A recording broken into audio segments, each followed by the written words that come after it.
గోదావరి పుష్కరాలపై ప్రభుత్వం ఫోకస్ చేసింది. భక్తులకు ఎలాంటి అసౌకర్యం కలగకుండా ముందస్తు ఏర్పాట్లపై మంత్రులు, అధికారులు సమగ్రంగా చర్చించారు.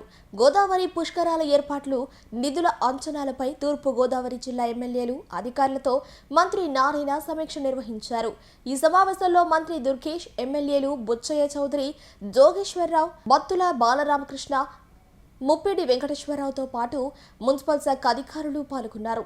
రాజమహేంద్రవరం, కొవ్వూరు, నిడదవోలు, మండపేట మున్సిపాలిటీలలో చేపట్టాల్సిన పనులు, అవసరమయ్యే నిధులపై అధికారులు పవర్ పాయింట్ ప్రెజెంటేషన్ ద్వారా వివరించారు. ప్రాధాన్యత క్రమంలో పనులు చేపట్టేలా ప్రతిపాదనలు సిద్ధం చేసినట్లు తెలిపారు.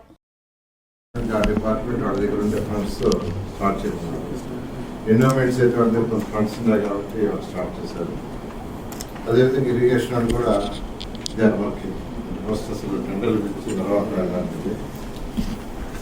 మన మున్సిపాలిటీకి వచ్చే లోపల ఎలా అనేది అంతా ఇప్పుడు యూసీఎఫ్ అని అర్బన్ ఛాలెంజ్ ఫండ్ అని సెంట్రల్ గవర్నమెంట్ మన బడ్జెట్లో రాబోయే 5 సంవత్సరాల్లో 4 లక్షల కోట్లు దేశంలో ఉండే అన్ని మున్సిపాలిటీస్కి చేతులుగా పెట్టారు. దాంట్లో మన రాష్ట్రానికి 3,600 కోట్లు శాంక్షన్ చేశారు.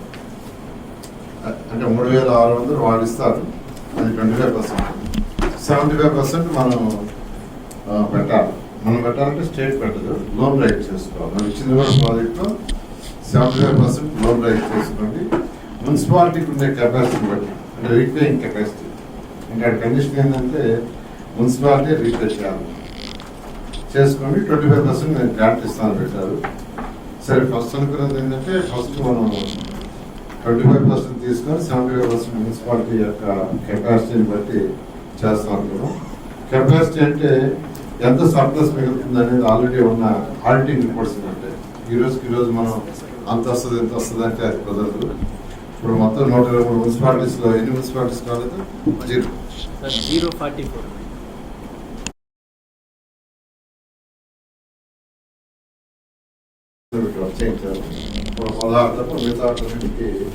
వచ్చింది.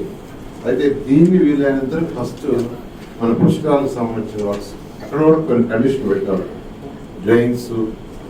Drains link roads, integrated roads, అంటే ఇన్కమ్ వచ్చే ఏదైతే వస్తే సోర్స్ వస్తే ఆ వర్క్స్కాలో చేశారు. షాపింగ్ కాంప్లెక్సెస్ అటువంటి. కాబట్టి ఇదొకటి. ఇది కాకుండా యూఐడిఎఫ్ అని ఇంకోటి శాంక్షన్ వచ్చింది, 4,000 కోట్లు. అది కూడా యాక్చువల్గా కొన్ని కండిషన్ పెడుతున్నారు, వీటికి మాత్రమే వాడాలా. ఫర్ ఎగ్జాంపుల్ దీంట్లో పార్కులు కానీ రివర్ బెడ్ రిపేర్లు కానీ దాంట్లో అలో చేయలేదు. సరే, దీంట్లో కొంత, యూసీఎఫ్లో కొంత, ఎంత చేయగలం అంత, యూఐడిఎఫ్లో కొంత, ఇవన్నీ చేస్తున్నది అంతా ఈరోజు యాక్చువల్గా అనిపిస్తుంది. అంటే వీళ్ళేదో పెట్టేస్తుంటే అలా కాదు, ఒకసారి శాసనసభ్యులతో మాట్లాడుతాను. ఒకసారి 1 by 1 చెప్తారు, ఎక్సైజ్ చేసి అంటున్నారు. దాన్ని బట్టి మీరు సజెషన్ చెప్తే మారుస్తాం.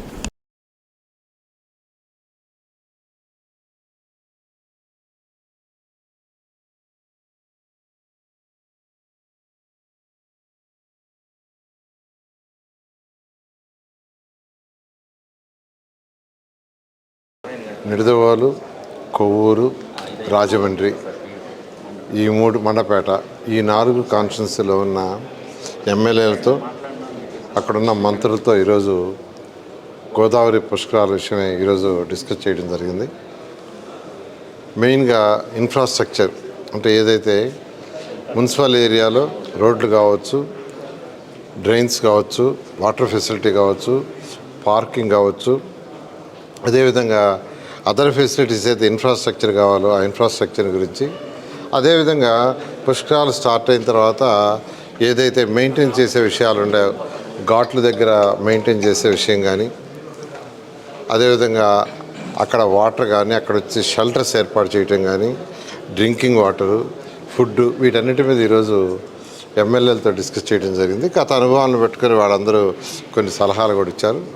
దాంట్లో ఫేజ్ 1 ఏంటంటే మున్సిపాలిటీలో, ఈ యొక్క మున్సిపాలిటీస్లో మండపేట కావచ్చు, కొవ్వూరు కావచ్చు, నిడదవోలు కావచ్చు, రాజమండ్రి, ఈ 4 మున్సిపాలిటీలో ఈ యొక్క పుష్కరాలను దృష్టిలో పెట్టుకొని బేసిక్ ఇన్ఫ్రాస్ట్రక్చర్ని శాచ్యురేషన్ పాయింట్లో చేయాలంటే ఎలా చేయాలనే దాని మీద కొంత ఎమ్మెల్యేలు వాళ్ళు సజెషన్స్ ఇచ్చారు. వాటిని అన్నింటిని బేస్ చేసుకొని ఇప్పుడు కమిషనర్సు, సిడిఎంఏ గారు, అదేవిధంగా సెక్రటరీ గారు కూర్చొని వర్కౌట్ చేస్తున్నారు. అది ఇవాళ ఎంత లేట్ అయినా అది కంప్లీట్ చేయమన్నాము. అది కంప్లీట్ అయిన తర్వాత దాని మీద ఫండ్స్ ఎలా చేయాలనేది గవర్నర్ ముఖ్యమంత్రి గారితో డిస్కస్ చేసి ఆ ఫండ్స్ని అలాట్ చేసుకొని వెంటనే వర్క్ స్టార్ట్ చేయాలని ఉద్దేశం. ఎందుకంటే 2014-19లో కేవలం ఒక 3 నెలల ముందు స్టార్ట్ చేసాం. ఒక 3 months ముందే గోదావరి పుష్కరాలకు సంబంధించిన ఇన్ఫ్రాస్ట్రక్చర్, అటు ఇరిగేషన్ డిపార్ట్మెంట్ కావచ్చు, పంచాయతీ కావచ్చు, ఎండోమెంట్స్ కావచ్చు, R&B కావచ్చు, మున్సిపాలిటీ కావచ్చు, అదర్ డిపార్ట్మెంట్స్ కూడా కేవలం 3 నెలల ముందు స్టార్ట్ చేశారు. అలా కాకుండా ఇప్పుడు ముందుగానే స్టార్ట్ చేయాలనే ఉద్దేశంతో ఆల్రెడీ సీఎం గారు ఇన్స్ట్రక్షన్స్ ఇచ్చారు. అన్ని డిపార్ట్మెంట్లు ఎవరి డిపార్ట్మెంట్ వాళ్ళు వర్క్ చేస్తున్నారు. అదేవిధంగా ఈరోజు మా మున్సిపల్ డిపార్ట్మెంట్ ఒక మీటింగ్ పెట్టి ఒక గైడ్ లైన్స్ ఇచ్చాము. అదేవిధంగా ఇరిగేషన్ వాళ్ళు కూడా చిన్న వాళ్ళ దగ్గర ఉన్న ఫండ్స్తో, మా మున్సిపాలిటీ వాళ్ళు కూడా వాళ్ళ దగ్గర ఉన్న ఫండ్స్తో చిన్న చేస్తున్నారు. బట్ అయితే లక్షల మంది, వేల కోట్ల మంది వచ్చేటప్పుడు, ఎందుకంటే 2014-19లో దాదాపు 4 కోట్ల మంది వచ్చారు. అందువల్ల ఈసారి ఇంకా ఎంతోమంది వస్తారని ఎక్స్పెక్ట్ చేస్తున్నారు. కాబట్టి దానికి తగ్గట్టుగా ఆ సిటీస్లో బేసిక్ ఇన్ఫ్రాస్ట్రక్చర్ చేయాలనే ఉద్దేశంతో ఈ ఏర్పాటు జరుగుతుంది.